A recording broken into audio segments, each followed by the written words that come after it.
歡迎大家嚟到今日我哋呢個2026年 StashAway 嘅市場前瞻 Just the Facts。我哋早排其實都做咗一個market outlook啦，就英文嘅。咁今日就為大家去 deliver 一個中文嘅市場前瞻。多謝大家中午時分可能一路食住飯都嚟我哋今日嘅呢個 market outlook啦。咁希望今日大家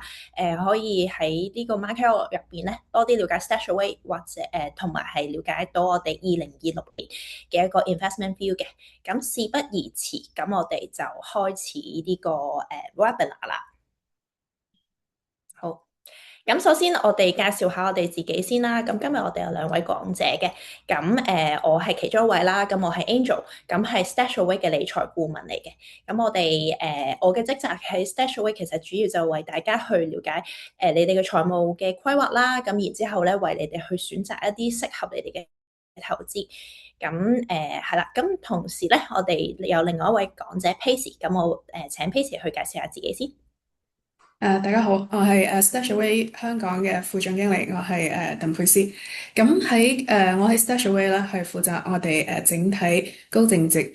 人士嘅整體嘅財富規劃同管理。咁之前咧，咁我都係喺一個私人銀行嘅背景啦，所以都好高興今日有呢個機會同大家分享StashAway 2026嘅市場前瞻嘅。Thank you。好，唔該 Pacey。好。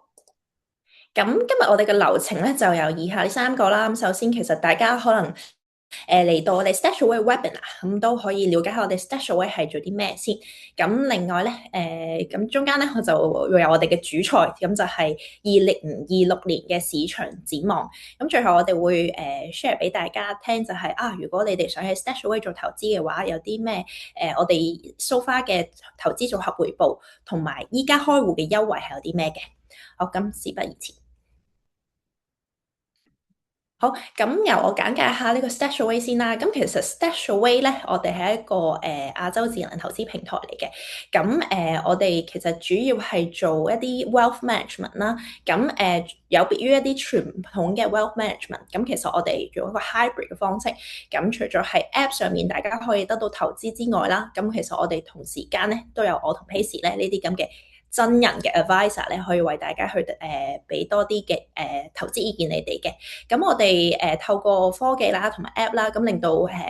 投資變得簡單同埋智能。同時間最緊要嘅一樣嘢就係個成本效益係非常之高嘅。咁我哋係旨在係為大家去做一個長線嘅財富增長、長線嘅財富增值嘅。亦都我哋好幸運咁樣咧，請咗曾俊華先生咧作為我哋嘅顧問委員會成員嘅。亦都係我哋一個recognition 啦。咁 StashAway 咧，其實我哋都好耐歷史㗎啦。咁喺2016年以嚟咧，我哋其實已經喺新加坡度開始發展啦。亦都 expand 咗去5個地區同埋市場嘅。咁香港咧，我哋就會係喺2021年開始喺香港成立啦。咁我哋喺5個嘅地區咧，其實都受當地嘅一個機構去監管嘅。大約呢10年以嚟啦，其實我哋嘅活躍客戶咧已經超過咗10萬個㗎啦。咁管理嘅資產超過10億美元。咁我哋喺唔同嘅地方，唔同嘅 aspect 上面咧，我哋都得到好多認可嘅。咁除咗我哋攞過好多 FinTech 相關嘅獎啦，咁同埋咧，我哋亦都得到全球嘅機構投資者支持，同埋同一啲頂尖嘅financial institution 去合作，為大家去提供一個全面嘅財富管理嘅 solution 嘅。咁 StashAway 咧，其實我哋係希望為大家去做一個簡單、清晰同埋低成本嘅財富管理嘅。咁其實就好簡單嘅啫。你見到其實我哋一般嚟講咧，其實喺個App 上面咧都已經可以做到好多嘢㗎啦，包括開戶啦，同埋選擇你嘅投資組合嘅。我哋會透過我哋嘅團隊嘅專業管理啦，去為大家去提供一個適合你自己風險嘅一個投資嘅。亦都係一個機構級嘅資產配置嘅策略啦。咁最緊要一樣嘢，我諗大家都好關心嘅就係我哋收費啦。咁我哋收費咧就有別於傳統嘅一啲財富管理啦。咁我哋係唔會有任何認購費嘅，管理費咧係低至每年嘅0.2%。咁我哋係單一收費，就唔會有好多隱藏收費等去蠶食你哋嘅 return 嘅。咁我諗同埋一個 FAQ 啦，好多人都會問啊，喺 StashAway 投資安唔安全㗎？啲錢擺咗去邊㗎？咁首先我哋係證監會持牌嘅，我哋受機構去監管嘅。咁另外咧就係客戶嘅資金咧，其實同我哋嘅營運嘅資金係完全分開嘅，咁係獨立託管於呢個匯豐銀行啦，同埋花旗銀行嘅。咁所以大家可以放心喺 StashAway 做投資嘅。咁其實依家投資啦都有好多選擇，咁可能大家可能傳統熟知嘅銀行啦，同埋最近都好興起嘅券商，咁再加上我哋 StashAway 呢啲 digital 嘅wealth management，三者之間有咩分別咧？其實我好老實講，其實真係大家去揀翻自己適合嘅投資嘅 channel 去做投資啦。咁其實 StashAway 比起一啲傳統嘅銀行或者券商，我哋即係優化嘅位喺邊咧？咁其實首先就係我哋 StashAway 嘅投資咧，其實係受到我哋即係我哋係 provide 一個 solution 俾你嘅。可能你去銀行啊或者券商咧，你係需要自己去選擇你自己想投資啲咩啦，咁要自己去調倉啦，亦都係要自己去define 依家嗰個入市位或者出市位係幾多咁樣樣。咁而 StashAway 咧，我哋係系統咁樣去管理，為大家去做好rebalancing 啦、調倉咁樣樣嘅。咁同時間咧，我哋嘅投資咧，其實係由我哋嘅智能投資框架去管理嘅。咁稍後我哋都會再講多啲投資框架點樣去，我哋嘅 investment 嘅 philosophy 係咩嘅。咁同埋最緊要咧就係投資上面嘅一個費用啦。咁銀行咧一般嚟講，可能佢就會有更加高嘅費用，包括管理費啊、交易費啊，佢一般嚟講咧都係1.5到2.5%，相對嚟講比較高嘅。券商嗰方面咧，你哋就會係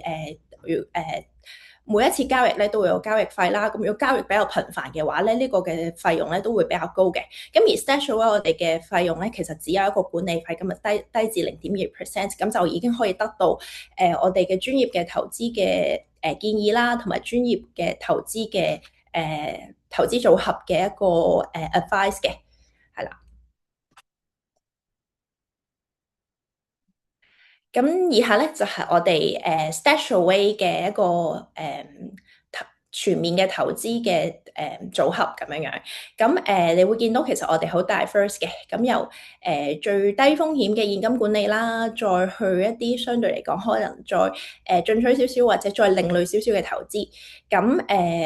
現金管理，咁我哋就會有呢個紅金號 cash yield 啦，咁可能係 for 大家一啲閒置資金去擺住嘅。咁另外核心啦、衛星嘅配置資產，咁就 for 大家喺一個長線嘅投資入邊可以有唔同嘅選擇，去揀翻去揀翻你適合嘅一個風險嘅風險嘅取向，跟住去配置你嘅核心嘅投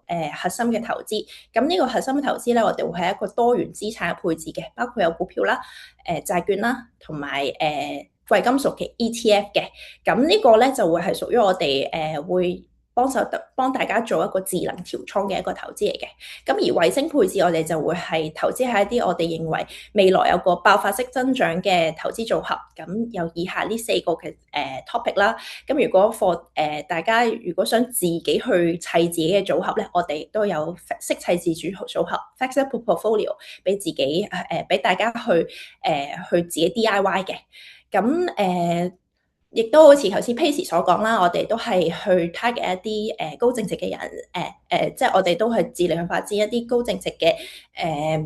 嘅市場咁樣樣。咁所以咧，我哋最近咧都係按幫咗好多唔同嘅另類投資，咁就包括咗私募信貸啦、私募股權、私募基建同埋對沖基金。咁嚟緊咧，亦都會有個私募獨角獸嘅基金嘅。咁以上呢啲嘅另類投資咧，就係 open for 一啲專業投資者去參與嘅。好，咁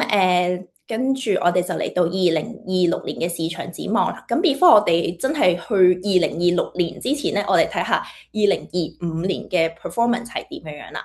咁2025年咧，全球嘅市場咧，其實都係所有嘅資產咧都 perform 得好好嘅。咁如果大家去年有做一個分散嘅投資咧，你哋可能個倉咧，其實都會見到一個好靚嘅回報啦。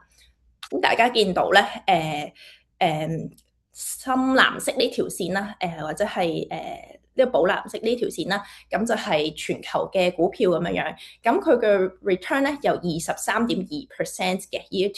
全年嘅performance 係咁樣樣嘅。咁好似唔錯係嘛？咁但係咧。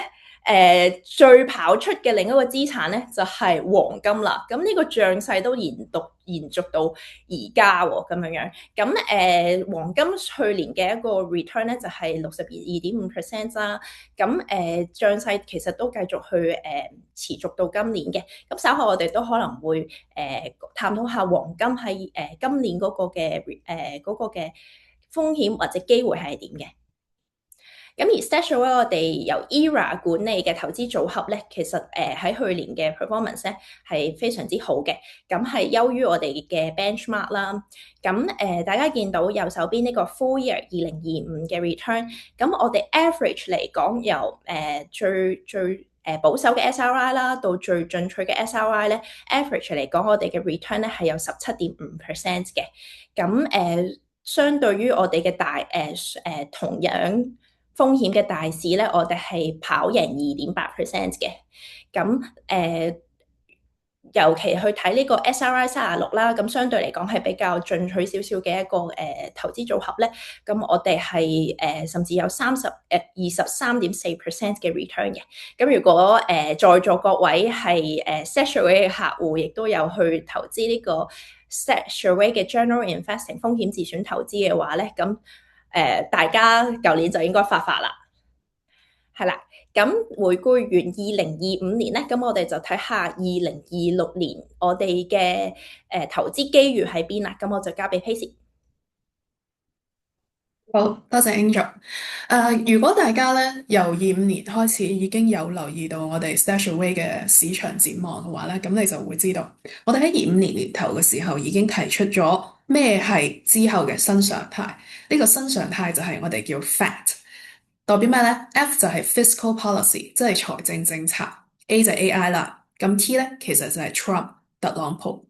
而26年咧，會繼續喺呢幾大個我哋叫做因素去影響呢個市場嘅。不過，我哋覺得26年咧，我哋會加多一個因素，咁就係中國嘅經濟。所以26年我哋就會睇翻，唔單止係想過一個肥年 （a fat year），我哋仲想睇翻回歸翻呢個整個市場，我哋撥除翻啲雜音，去回歸佢呢個事實。好，咁我哋繼續睇啦。2026年，而家係1月啦。雖然咧只係啱啱過咗唔夠一個月，但係咧都發生咗好多嘅事。而26年拉開序幕咧，其實我哋係靠特朗普啦，咁就拉開咗好多唔同嘅國際事件嘅序幕嘅。咁呢度呢兩張圖，咁當然大家都有睇新聞都知啦。咁就係一個係突襲委內瑞拉啦，咁另外一個咧市場擔憂嘅咧係美聯儲嘅一個獨立性。咁呢啲咧係2026年持續會喺市場上國際地緣政治同埋利率、財政政策相關嘅一啲我哋叫做不確定性因素。好啦，咁喺26年美國，我哋先講facts 入邊嘅 Trump 同埋佢嘅嗰個 fiscal policy，即係財政政策同埋特朗普啦。咁喺2026咧，我哋都知道要有一個好重要嘅事件係咩咧？就係美國政府嘅中期選舉。係啦，咁喺2026年咧，佢個財政政策咧，會係佢美國政府美國個中期選舉嘅一個好重要嘅一個因素。咁而家咧，如果我哋睇翻美國財政政策嘅刺激力度咧，其實佢而家使嘅錢，即係政府使嘅錢，可以講話堪比佢喺一啲衰退嘅危機嘅時期。喺25年嗰陣時啦，咁呢個大而美法案咁就通過咗啦。咁同埋大家都記得喺25年嘅年底嘅時候咧，其實美國政府有一段好長，都持續咗頗長一段時間嘅一個停擺嘅。所以通過呢個法案稅收改革帶嚟嘅紅利，同埋停擺之後積聚咗嘅資金，即係未使嘅嗰筆資金嘅錢咧，好有機會會集中喺2026年今年第一個季度去進行一個支出。所以呢一個呢個財政政策嘅支出咧，會對佢個經濟咧產生一個不少嘅一個刺激力度嘅。好啦，咁而家美國經濟整體嚟睇啦，咁當然前幾年大家都喺度諗緊衰退衰退咁樣，成日聽到會唔會爆煲咁樣呢啲聲嘅。但係我哋經過咗即係疫情之後呢幾年啦嚇，我哋見到美國嘅經濟其實持續係做好嘅，唔係同個政府嘅債務水平無關，而係話佢私營實體企業嗰啲經濟咧，我哋係未見到一個熄火嘅跡象。所以呢個維持呢個經濟呢個繼續健康咁樣運轉咧，咁就都同政策好相關。所以特朗普今年如果佢要贏取呢個美國總統嘅一個中期嘅選舉，咁佢其實咧佢都要推出一系列政策嚟維持呢個經濟嘅運轉嘅。咁佢會有啲咩政策咧？其實確定咗嘅咧，就肯定就有兩個啦，一個就係減稅，第二個咧，就係放鬆一啲對某些行業嘅管制，例如金融行業，例如能源嘅行業。咁呢啲咧都係佢即係唔單止係特朗普啦，可能係即係共和黨呢一個一向以嚟嘅一個取向啦，就係回歸翻一個等係其實我哋叫做 pro market 嘅，即係對市場係有利嘅。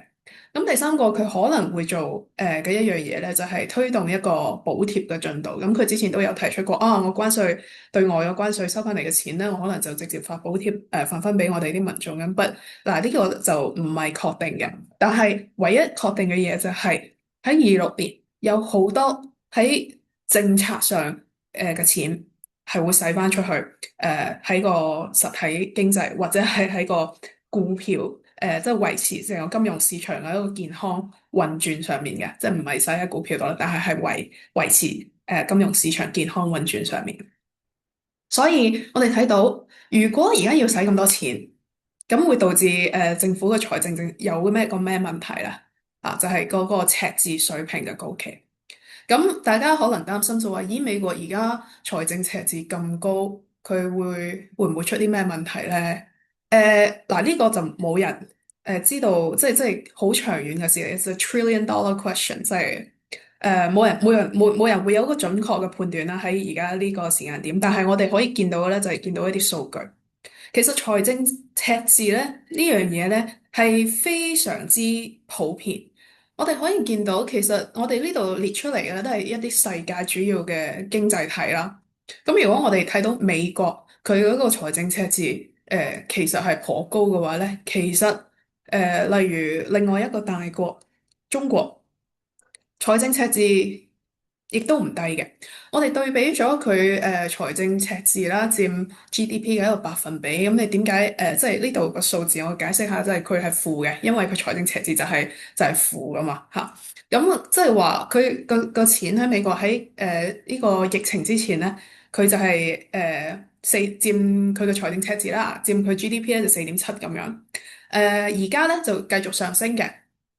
就去到6以上嘅呢個水準噶啦。咁中國咧，喺疫情以前咧，佢個財政赤字咧係其實係非常健康嘅，可以咁樣講。但係我哋見到疫情之後喺最近呢1-2年咧，佢嘅財政赤字佔佢 GDP 嘅百分比咧都快速上升到5.6、5.7呢個點。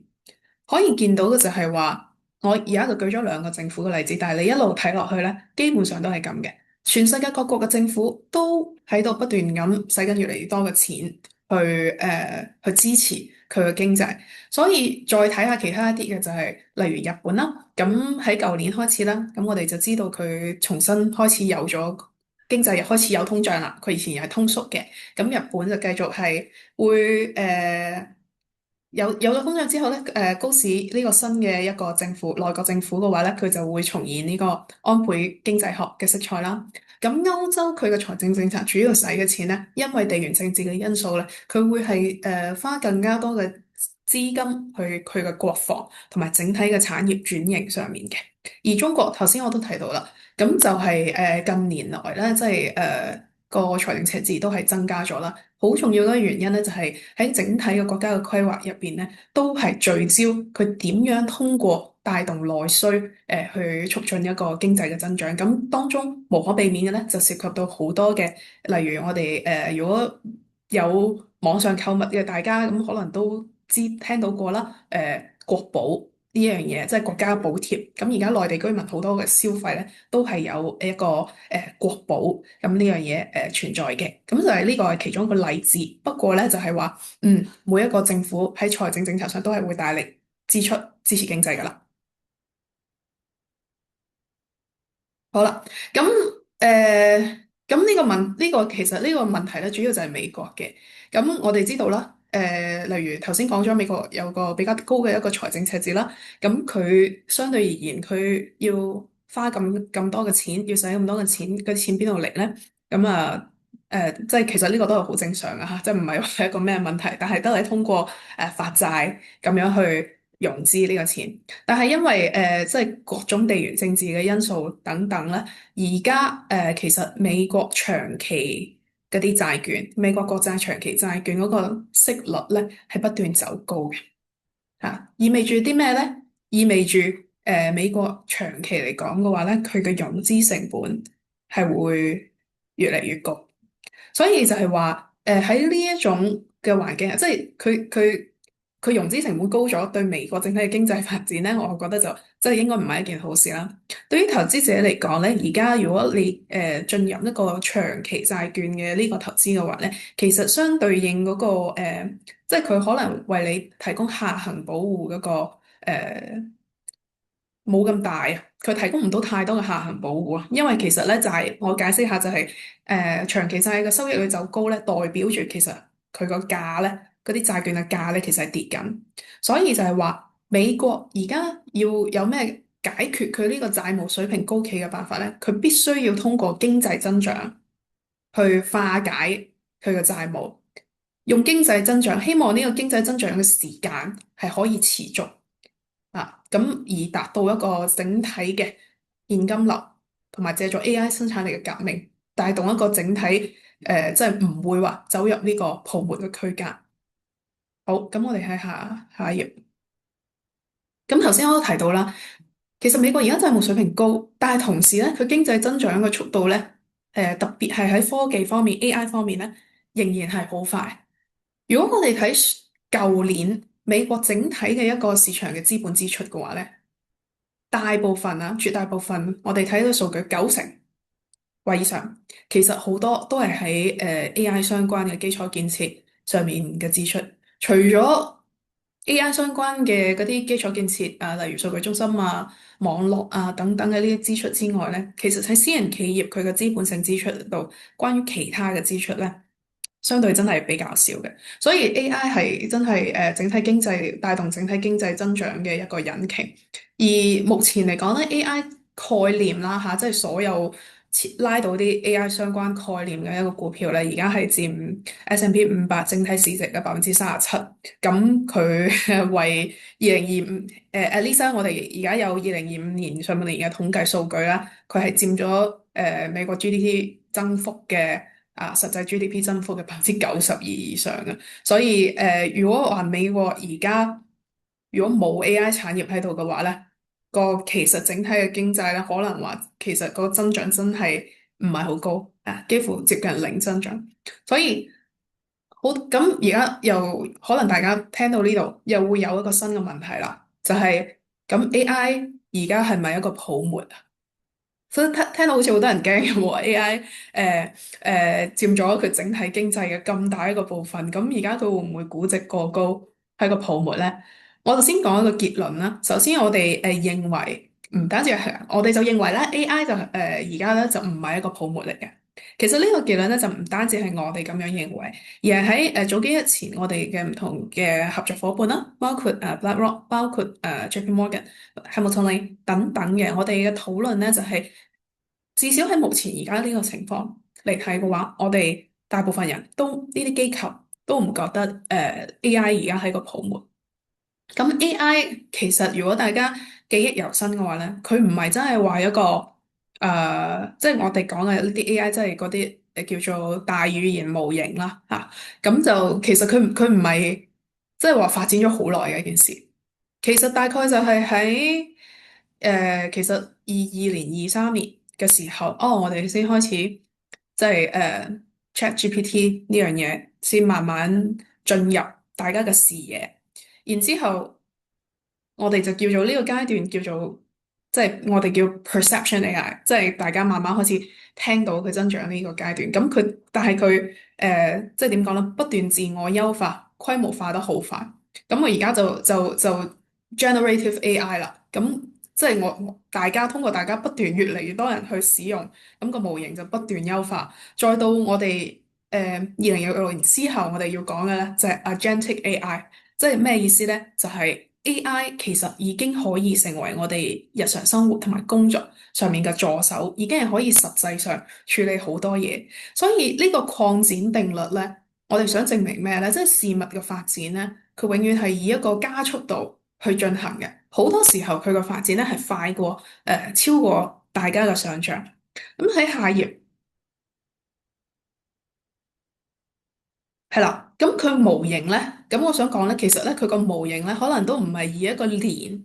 為計算去進行一次迭代，即係唔係以一個年為計算去一個進化，可能嗰個 AI 每日都喺度進步緊，每個禮拜、每個月都喺度進步緊，所以佢每一次嘅迭代咧，我哋見到個 AI 以前一開始嘅時候就係識得。可能答我啲基本嘅問題，然之後有時候仲係啲過往嘅數據啦，可能仲係錯嘅。但係而家我哋睇到嘅 AI 咧，佢識得做多咗咩咧？識得 deep think，即係深度思考。佢會去諗你問呢個 prompt 問我呢個問題嗰陣時，你究竟有咩 intention？你係咩意思？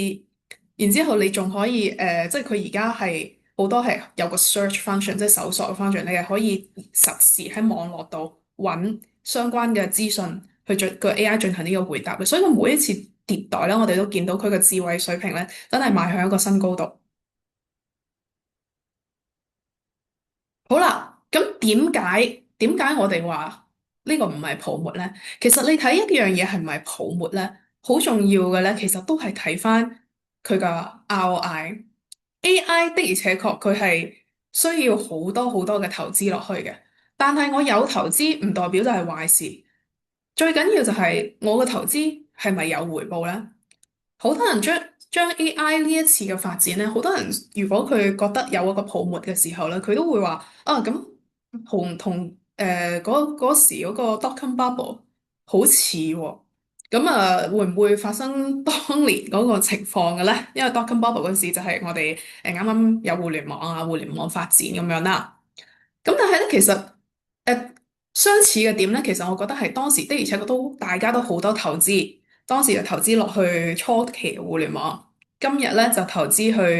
AI 所有相關嘅基建又好啊，大模型又好，唔同嘅區別就係咧，佢應用嘅時間係相差好遠嘅。Dotcom Bubble 當時第一代互聯網出嚟嗰陣，係佢做咗出嚟啦。但係大家應用唔係話我即刻我就有好多嘅應用場景，我唔係其實大家真正成日上網睇嘢買嘢，從電腦 desktop 好大部電腦嘅互聯網好慢，到大家攞部手機就買到嘢，跟住傳輸速度好快，呢中間咧係隔咗成10年咁耐，係隔咗好長一段時間。所以點解會有一個互聯網？當年有一個互聯網泡沫咧，就係佢呢樣嘢發明咗出咗嚟，但係佢應用嘅速度太慢啦，所以咧就中間咧就會造成一個估值過高泡沫咧，就有個長時間冇應用冇回報啦，咁就爆破。但係 AI 唔係 AI 由佢出嚟到佢真正嘅應用。係以一個非常快嘅速度，大家都估唔到嘅速度喺度發展緊嘅，所以我哋睇下話，我哋有一個數據就係調用 AI 嗰啲 token 啦，咁啊過去10個月、12個月咧，已經係增長咗20倍。係啦，咁好多時候咧，我哋已經即係其實 AI 啦，咁我哋而家日日，起碼係我哋做投資嘅，我哋亦都會用啦。咁我相信大家可能日常生活中咧，自己個消費決策咧都會用嘅。即係其實你可以即係話唔係完全相信佢，但我相信好多人咧已經用咗佢嚟做你一個 fact check 嘅一個工具。所以就係話當我所以我哋見到一個好消費型嘅 AI 嘅應用場景咧，就係而家我可能我以前去買嘢或者做旅行攻略或者咩都好，我做 research，我第一步當然以前就係搜索啦，喺互聯網上面做搜索啦。而家我可能唔係嘅，而家咧我就可能係除咗我自己去做搜索之外咧，例如一啲旅行平台，你可以提出你嘅需求，一件 AI 佢就可以完全幫你一鍵生成嗰個行程，旅行嘅行程，然之後你就可能因為佢生成嘅行程真係好好，我就直接點擊嗰個行程入面嗰個供應商咧，即係例如旅遊公司又好啊，咩都好啦，咁就直接喺佢度進行咗呢個消費啦。即係呢個係一個應用場景，而 AI 呢種工具作為輔助消費者決策入面咧，仲有無數個應用場景。所以就係話，其實應用 AI 嘅應用真係冇大家想象中嘅咁可能唔會有咁慢。當然好多人就擔心就係話，哦咁而家啲例如啲大嘅科技公司佢使咁多錢去呢度投資度，但係 AI 仲未盈利嘅喎咁樣。但係我想講嘅就係咧，AI 嘅盈利咧唔一定係通過佢賣呢個 AI 嘅大模型去盈利嘅。佢嘅盈利方式就好似 Google 做一個免費嘅搜索咁樣。佢盈利方式係通過喺個搜索度賣廣告，咁 AI 都係一樣。佢盈利嘅話咧，佢可以通過好多種我哋日常生活嘅消費場景去進行一個盈利嘅。OK，下一頁唔該。好啦，所以就係頭先講到啦，咁的而且確 AI 又係有好多投資嘅。咁我哋預計未來呢幾年嘅話咧，投資咧可能喺啲即係 data center 啊咁樣嘅一個支出咧，可能都會達到或者超過2.9兆美元添啦。咁當然啦，都係因為呢啲投資持續產生收益，咁先會有咁多錢投入去啫。咁而家目前嚟講咧，現金流當然呢啲科技公司自己本身好多都係好有錢嘅。咁現金流都覆蓋咗好多噶啦。咁但係咧，都有個好消息就係咧，呢啲公司嘅話咧，佢其實都仲有好多嘅融資手法。無論係發行債券啦，攞一啲叫做私募信貸啦 （private credit） 啦，定係攞其他股權資本嘅投資咧。咁我哋覺得未來即係對於呢啲行業嘅話咧，未來機構性嘅投資支出咧係會繼續持續增加嘅。好啦，咁泡沫啦，咁我哋頭先一開始講 AI 嗰陣時，我都講過啦，就係我哋認為咧，當前咧係冇泡沫嘅跡象嘅。如果我哋除咗我頭先講嘅好多嘢之外咧，如果我哋就睇啲好簡單直接睇個市盈率嗰個數據嘅話咧，咁市盈率啦，咁 dotcom bubble 嗰陣時咧，去到最高大概67倍。咁目前呢個時間點為止咧，而家大概係43倍。咁就唔係話哦，43倍一定就唔係 bubble，或者一定要到67倍佢先係一個 bubble，而係話其實始終市盈率雖然我哋話而家應用時間就比以前就早咗好多，但係咧始終我前期嘅我有資本支出，咁相對應嘅我嘅利潤率咧喺前期咧就唔一定有真係咁高。但係咧，大家對嗰個 AI 嗰個估值嘅預判咧，嗰個熱情咧已經提咗上嚟啦。所以喺一個事物發展嘅初期階段，特別係佢仲係有增長嘅時候啦，嗰個市盈率咧相對高企少少咧，其實呢個就我哋自己認為啦，就唔一定係一個或者泡沫預判嘅指標嚟嘅，係啦。好，咁頭先係講咗 FAT 都講埋啦，而家就講翻呢個新嘅一個因素就係中國嘅經濟。其實中國經濟增長咧，其實最顯著嘅咧，係佢呢個科技產業嘅突破。如果大家記得嘅話，舊年差唔多係而家呢個時候啦，DeepSeek 深度求索咁就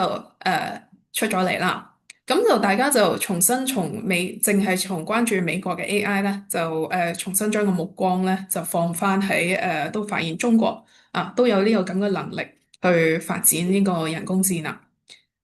咁當然，自從即係中國咁樣呢個人工智能或者其他科技產業方面有呢個叫做點講咧，引導即係呢個引子啦，咁啊俾大家發現咗呢個事情之後咧，咁喺舊年啦，整體無論係其實係我哋內地嘅 A 股市場或者係香港嘅股票市場咧，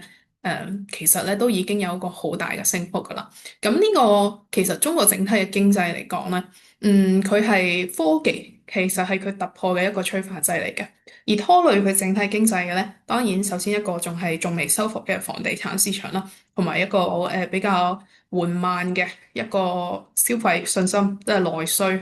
嘅市場。所以中國嘅話咧，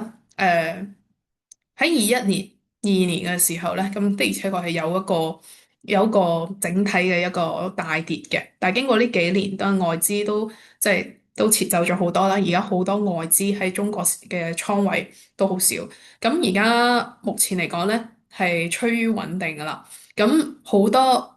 大嘅外資機構，當然喺舊年咧，其實慢慢都有人開始加多少少中國嘅即係個倉位噶啦。咁但係咧，喺佢更趨於穩定之後咧，我哋相信咧未來咧會外資機構喺中國嘅倉位咧，應該都係會適度調高嘅。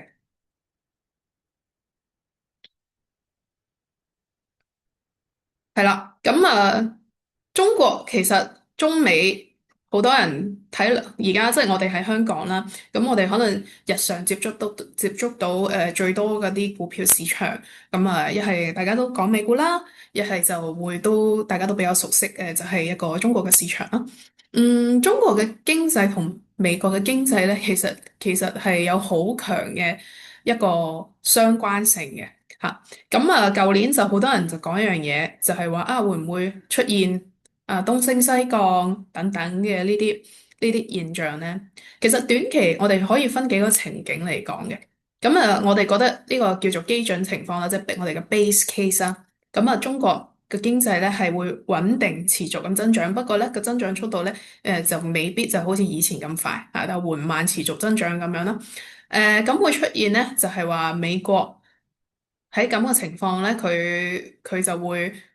即係唔係出口，即係呢個就出口減低嚇，出口減低咁咧，跟住之後就美聯儲咧，因為美國嘅整體嘅政策咧，整體嗰個經濟出口等等嘅未如理想咧，咁佢都會可能有減息嘅政策嘅。咁如果中國嘅經濟係增長加速嘅話咧，咁咧美國就會出口嘅需求激增啦，咁樣大宗商品嘅價格上漲，係啦，咁相對而言，我哋認為咧，即係話我哋基準情景下咧，其實咩意思咧？美聯儲其實喺接落嚟26年，當然啦，琴晚啦就係暫緩減息啦，但係嗰個基準情況咧，就係話美聯儲26年咧都係會繼續處於一個適度寬鬆同埋繼續我哋喺個減息周期嘅區間入邊嘅。但係即係如果話中國經濟增長加速，咁佢需求激增，導致好多嘢嘅產品嘅價格亦都開始上漲嘅話咧，咁美國個通脹佢下行，我哋之前都係話美聯儲嘅目標都係要2%啊嘛，佢去到呢個低嘅2%嘅呢個機會咧，就大大咁減少啦。所以美聯儲如果要繼續減息嘅話咧，就會出現一個好尷尬就算想減息都未必做得到嘅呢個局面啦，係啦。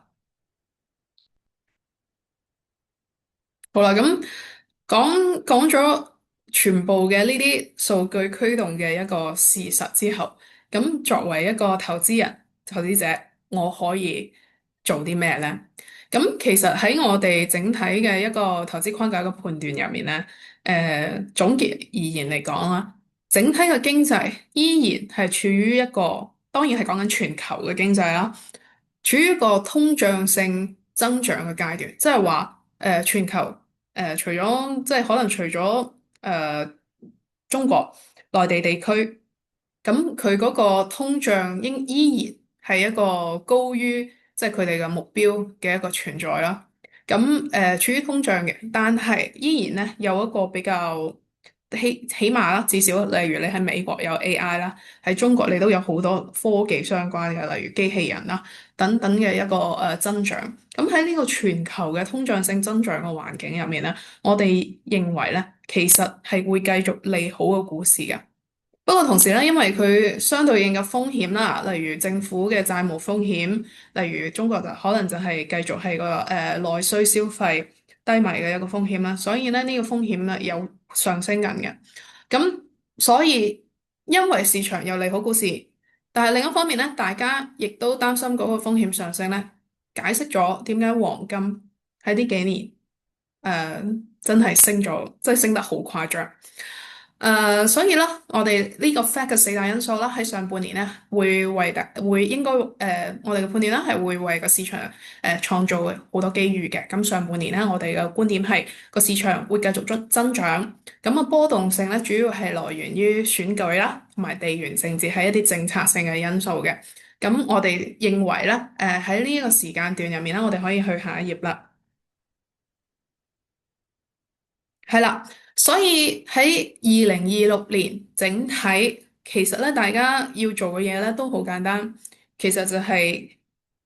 多元化去投資。咁股票咧，我哋其實係睇好股票多過睇好債券嘅。整體頭先都講咗啦，通脹性增長嘅環境咧，對股市咧係有利過債券好多嘅。喺上半年咧，我哋建議咧，大家都係重新關注緊市場上嘅增長點嘅喺邊度。咁波動性嘅話咧，都會持續存在啦。但係如果大家係用一種定投嘅方式，每個月或者每兩個禮拜去入市嘅話咧，其實咧已經平滑咗好多呢個市場波動嘅風險。咁就多元化啦，就必須噶啦，因為2026年一個好大嘅主題咧，都係一個地緣性嘅衝突。咁樣，我哋 StashAway 嘅投資旗艦嘅風險自主投資組合入面咧，就好早好早，其實幾年前啦，咁我哋就已經有配置到一定百分比嘅黃金噶啦，所以我哋繼續2026年咧都會維持我哋黃金配置嘅呢個倉位，但係同時咧，我哋都會除咗美國市場以外咧，我哋都會更加多元化去分散到全球唔同地區嘅市場，嚟幫大家去分散整體嘅一個投資風險嘅。咁當然啦，如果係專業投資者嘅話咧，好多專業投資者今年都會有個新選擇，咁就係涉及到一啲對沖基金，可以適當配置少少嘅對沖基金啦，嚟對沖而家整體市場估值高企嘅一個風險嘅。好，咁我就交翻俾 Angel 去講翻我哋而家嘅投資組合同埋開戶優惠。OK，好，唔該 Pacey，係啦，咁多謝 Pacey 頭先咁精彩，亦都好詳盡嘅一個2026年嘅一個市場展望啦。咁相信大家聽到咁多嘅投資機會，都好想喺2026年開始即係2026年嘅支持啦。去開始做自己嘅投資嘅。咁如果大家想知道StashAway 我哋點樣配置，或者想去選擇 StashAway 嘅一個投資嘅組合嘅話咧，咁其實我哋有以下嘅選項啦。咁其實頭先已經介紹咗噶啦。咁StashAway 咧，如果你想喺度投資嘅話咧，其實好簡單嘅啫。我哋其實都冇任何嘅 lock up或者係冇任何嘅最低或者最高嘅，咁除咗第一次嘅入金之外，係要1萬蚊嘅港紙或者係1300蚊嘅美金之外咧，咁其實再以後咧，我哋嘅投資咧都冇 minimum， 亦都冇 maximum 嘅，咁亦都係非常之方便，大家可以做翻一個平均成本法啦，咁去長期去累積自己嘅財富嘅。係啦，咁可以睇下我哋2025年或者係我哋呢個旗艦產品啦，General Investing Portfolio 嘅一個嘅重點。咁其實咧，我哋呢個嘅 General Investing Portfolio 咧，就其實我哋比較注重呢個資產配置嘅。咁好似頭先 Pacey 所講嘅所有嘅投資即係2026年嘅展望啦，我哋都比較着重於我哋嘅資產配置嘅 percentage 應該擺喺邊，或者係擺幾多咁樣樣。咁我哋嘅投資組合咧，會根據你自己嘅一個指定風險去選擇嘅。咁假設你一開戶嘅時候，你可能 go through 一啲問題，我哋大約知道你嘅風險水平係幾多，咁你可以根據你自己適合或者係覺得舒服嘅風險水平去揀選一個全球多元化嘅 ETF 投資組合，咁會由 StashAway 或者 BlackRock 嘅專業投資團隊去管理嘅，咁亦都會我哋根據一啲實時嘅經濟數據啦，去監測我哋嘅投資環境、經濟環境，咁然之後適當去做一啲嘅資產配置嘅調倉或者係改動咁樣嘅。咁呢個就係我哋嘅投資組合嘅 performance 嘅事例啦。咁其實低、中、高嘅一啲嘅投資組合嘅事例，咁其實大家見到我哋嘅投資組合啦，都會係非常之分散喺唔同嘅地區啦、行業同埋唔同嘅主題上面嘅。咁另外2024年同埋2025年咧，其實都錄得一個好好嘅回報。咁尤其是2025年啦，大家見到分別咧都係18.5、20.6、23.4嘅投資回報。咁其實basically 簡單嚟講，就我哋透過一個多元化嘅投資、風險分散化嘅投資，為大家去創造一個長期嘅財富累積、長期嘅回報嘅。係啦。咁而家咧喺 StashAway 可能在座各位有現有客戶啦，或者係啱啱新聽到 StashAway 想了解多啲嘅客戶，咁我哋分別都有唔同嘅優惠嘅。咁而家現有客戶咧喺推廣期內咧，用以下嘅優惠碼咧，咁就可以有一個免投資管理費。咁最多咧就係6個月嘅，咁就假設你係一筆過入30萬港紙或以上，咁就會有6個月嘅免投資管理費 for 一啲公開市場嘅投資組合啦。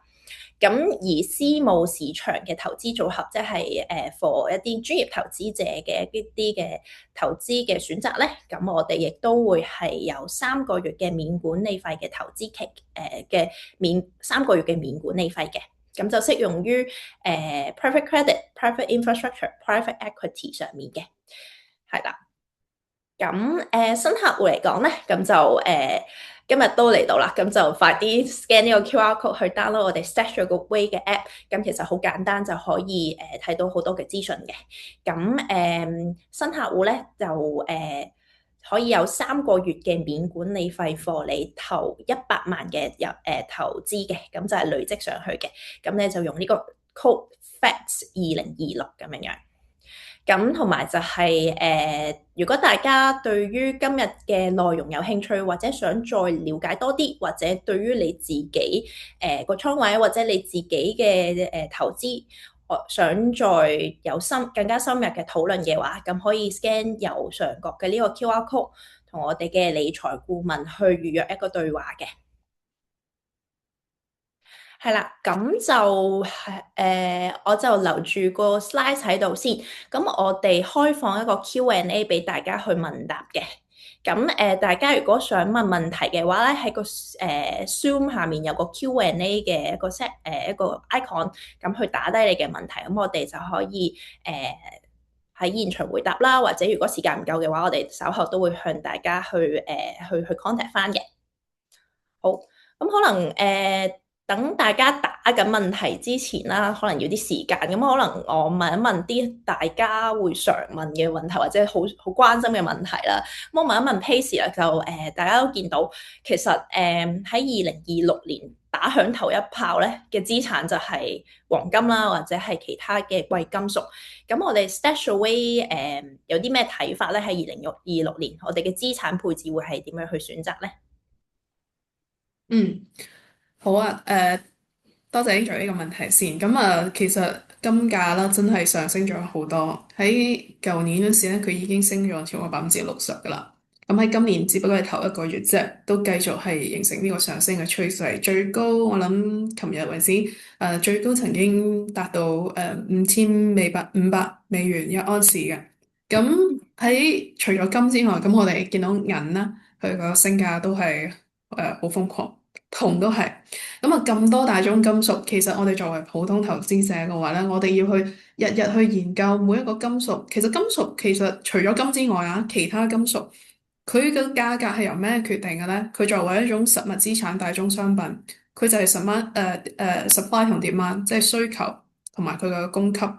兩個去取決定嘅。我作為普通投資者嘅話，其實就真係好難去每日去睇住唔同大宗商品，佢分析佢市場個供給同埋需求。咁所以就係話喺2026年，其實我覺得最基本。大宗商品促進大宗商品或者呢啲實物資產上升嘅一個因素咧，係美元嘅一個減弱咯。係嗱，如果我哋講美元之前，大家驚即係話美元跌啊，會去換好多唔同嘅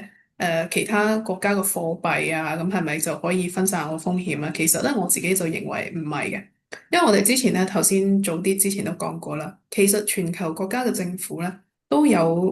基本上都係處於一個赤字嘅呢個水平。大家擔心美國政府嘅債務水平或者其他啲政策會令到美元走低。但係咧，其他國家嘅政府嘅政策咧，誒一樣都令佢哋處於債務水平，所以其他好多國家嘅貨幣咧都未必話真係會一定維持走高㗎嚇。所以市場都做咗一個行動啦，就係與其我去分散去好多唔同多幣種咁樣去分散一個我持倉美元嗰個風險咧，我不如就係去買啲實物資產去分散我呢個貨幣嘅風險。咁所以就係話，我哋就睇到好多呢啲大宗商品啊、貴金屬啊、唔係貴金屬啊、金屬啊咁樣等等呢啲咧，都係一個都比較瘋狂咁樣進行一個升值啦。而我哋 StashAway 咧用啲黃金去作為一個配置咧，其實咧我哋從來都唔係話去賭金價佢會達到幾多錢，金價會上升到一個咩嘅點位咁去進行配置嘅。我哋由幾年前就開始配置黃金咧，完全係將黃金作為我哋一個平衡股票市場同埋平衡美元風險嘅一個資產。所以我哋嘅黃金配置嘅點位咧，永遠即係我哋都有限制俾自己嘅。目前嚟講咧，都係處於一個5至10%咁樣嘅呢一個水平。咁當然我哋都好開心啦。咁我哋持有嘅黃金倉位喺舊年都為我哋帶嚟咗一個好好嘅回報。但係就係話，我其實唔建議個人投資者喺即係話係一個追逐一個高回報嘅階段，即係追逐一個高回報咁嘅心態，或者以呢個為目標，或者而家去炒貴金屬咯。當然可以嘅，每個有啲真係，其實我都見過好叻嘅投資者係炒實體資產啊，炒好叻嘅。咁但係話，因為我哋 StashAway 啦，都係一個長線投資嘅一個平台，所以咧我哋就唔會以一個咁樣嘅心態去投資呢啲金屬大宗商品嘅資產。好，thank you Pacey。係啦，咁睇下大家有冇啲咩問題先。咁同埋都補充一點啦，咁因為其實最近都有啲客就問話啊，其實如果我特別想投資某一類型嘅資產，咁可能再早期少少，即係早一個月少少啦，大家會想知道啊，有冇得淨係買金，或者有冇得淨係買銀，或者可能有冇得淨係買 AI 嘅，咁咁就除咗我哋頭先比較主要就係講 general investing，我哋幫大家去做一個資產配置嘅投資組合啦。咁其實都想特別 highlight 下咧，我哋有個嘅識砌自住組合。咁我哋有超過70個嘅資產類別係 for 你哋客人去自己去拼砌組合啦。咁你可以揀一個 ETF。或者一個嘅資產又得，或者你揀幾個資產又得嘅。咁一般嚟講，可能有時有客問我話啊，其實我應該我想喺我嘅現有嘅投資底下，再想 enhance 少少唔同嘅 exposure 得。譬如咧，say 我特別想投資 AI，或者我特別想投資可能儲存概念或者係cyber security。咁其實咧呢度我哋都有呢啲咁相關嘅資產嘅類別，咁用 ETF 嘅形式去投資嘅。咁啊，大家都可以去 explore 下啦。OK，望一望有冇Q&A 先。咁啊，好似暫時冇喎。咁可能我哋就 so far 到呢一度先啦。稍後咧，我哋會 send 翻一個YouTube 嘅recording 俾大家嘅。for 你哋如果想之後想再睇翻，咁樣我哋會 send 翻個 recording 俾你啦。同埋我哋會 send 翻一個我哋嘅開會優惠俾大家嘅。咁就多謝大家今日一個 lunch time 同我哋去一齊睇2026年嘅市場。我哋下次嘅 webinar 或者下次嘅活動再見啦。OK，thank you，拜拜。